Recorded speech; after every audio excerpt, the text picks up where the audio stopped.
She always chose the last seat, not because she had to, but because it made things easier. No one asked questions from the last row, no one expected brilliance from someone who barely spoke. And most importantly, no one noticed when she quietly solved problems in her notebook long after the class had moved on. Her name was Aisha, but in that lecture hall she was invisible. Except to one person, Professor Kareem. He was known for two things: his sharp mind and his sharper tongue. Students respected him, but they also feared him. He didn't just teach mathematics, he challenged egos, crushed overconfidence, and sometimes unintentionally crushed people. Aisha became one of those people. It started small. "Maybe if you spoke once in a while, we'd know you actually understand something," he had said one morning, glancing at her while the class laughed lightly. She had lowered her eyes and said nothing. From that day on, it became a pattern. Whenever the class struggled, his gaze drifted to her, not with expectation but with quiet mockery. "Let me guess, even this is too difficult." From the back row, laughter again. But what no one knew was that Aisha understood everything. Not just the basics, she saw patterns others couldn't, solutions others didn't imagine. But life had taught her one thing very clearly: staying quiet was safer. At home, things were different. Her father had once been a brilliant accountant at a major firm, but after a betrayal by his own partners, he lost everything: trust, reputation, income. The stress broke him slowly, and Aisha had grown up watching a confident man turn into someone who avoided eye contact. Kindness, she learned, often came at a cost, so she kept to herself. Until that day, Professor Kareem walked into class with an unusual seriousness. No sarcasm, no casual remarks, just a quiet tension that immediately changed the room. Without saying much, he turned to the board and wrote a long, complex equation. It stretched across the entire width, filled with layers that even top students struggled to interpret. "This," he said, stepping back, "is not part of your syllabus." Silence. "But it is a test, not of intelligence but of courage." Students shifted in their seats. "I've been asked to recommend one student for an international research program. This problem is from their evaluation set. Solve it and I'll consider your name." Now there was tension. Top students leaned forward. Some immediately began scribbling. Others whispered theories. Aisha didn't move, not because she couldn't solve it, but because she knew what came with being seen. Minutes passed, then half an hour. One by one, students gave up. "It's incomplete," someone muttered. "It's impossible," another said. Professor Kareem remained silent. Then, as if remembering something, he looked toward the back. "Well, I suppose we shouldn't expect miracles from those who never even try." The words were calm, but they landed heavily. Aisha slowly looked up. For the first time, her eyes met his, not with anger but something else, something deeper, hurt not for herself, but for what she recognized. She had seen that tone before, years ago, in boardrooms her father once described. The same quiet dismissal, the same assumption that silence meant weakness. Her fingers tightened around her pen. Something shifted. Without saying a word, she stood up. The entire class turned. There was a pause long enough to make people uncomfortable, then she walked forward.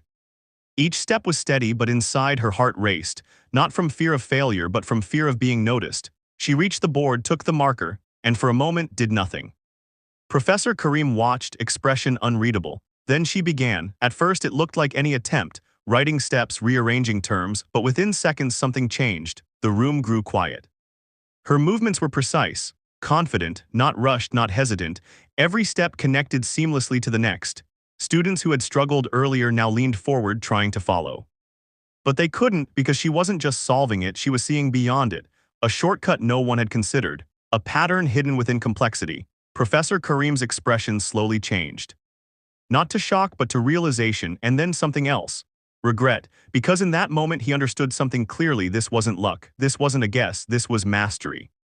And he had overlooked it. The marker stopped. Aisha stepped back. The board was filled, the solution complete, no mistakes, no gaps. Silence filled the room. But this time, it wasn't the kind that hides someone. It was the kind that reveals truth.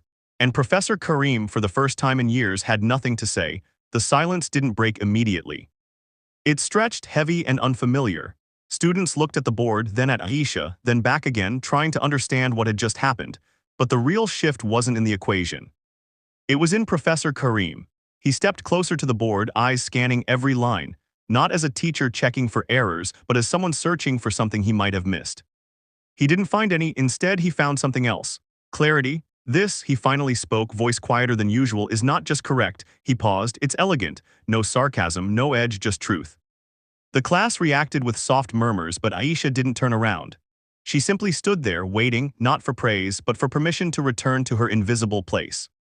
But something unexpected happened. Professor Karim didn't dismiss her. Instead, he asked, "Where did you learn to think like this?" It was the first real question he had ever asked her. Aisha hesitated, then answered simply, watching someone lose everything and trying to understand why. The answer confused most of the class, but not him, because he had his own past. Years ago, before academia, he had been part of a corporate research team. Brilliant minds, strong ideas, but weak trust.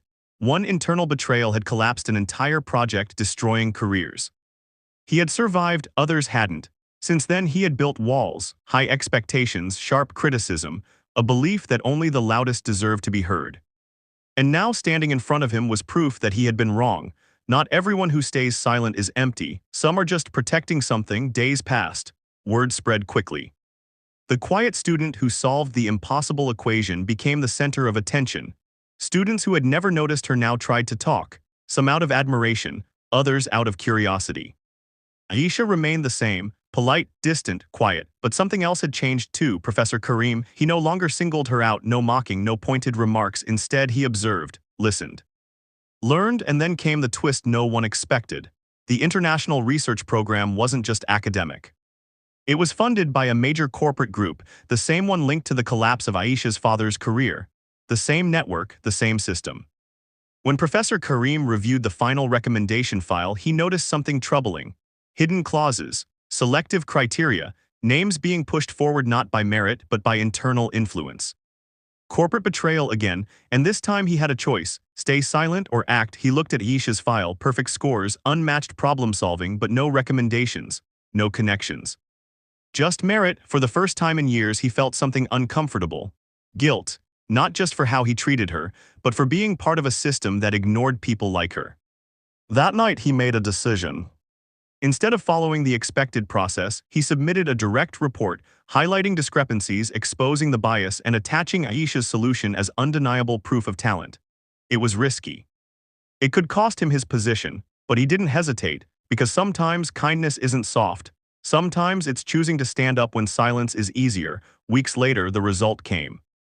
Not just acceptance, but a full scholarship. Direct recognition, no conditions. Aisha didn't celebrate loudly. She simply visited her father, showed him the letter. And for the first time in years, he smiled without hesitation. Back at the university, nothing dramatic changed. No grand speeches, no public apologies, but something quieter happened. Professor Karim began giving space to voices that weren't loud. He started asking questions instead of making assumptions. And one day, as Aisha walked out of class, he said something simple. "I almost missed something important." She paused. He added, "Thank you for not staying silent that day." Aisha nodded. Not because she needed the acknowledgement, but because she understood something deeper. Kindness isn't always about helping others. Sometimes it's about giving people a chance to correct themselves, even when they don't deserve it at first. And as she walked away, she didn't return to the last seat, not because she wanted attention, but because she no longer needed to hide. The real victory wasn't solving an impossible equation, it was changing a mindset, breaking a cycle. And proving that even in a world shaped by ego, betrayal, and silence, one quiet act of courage can still make everything stop and listen.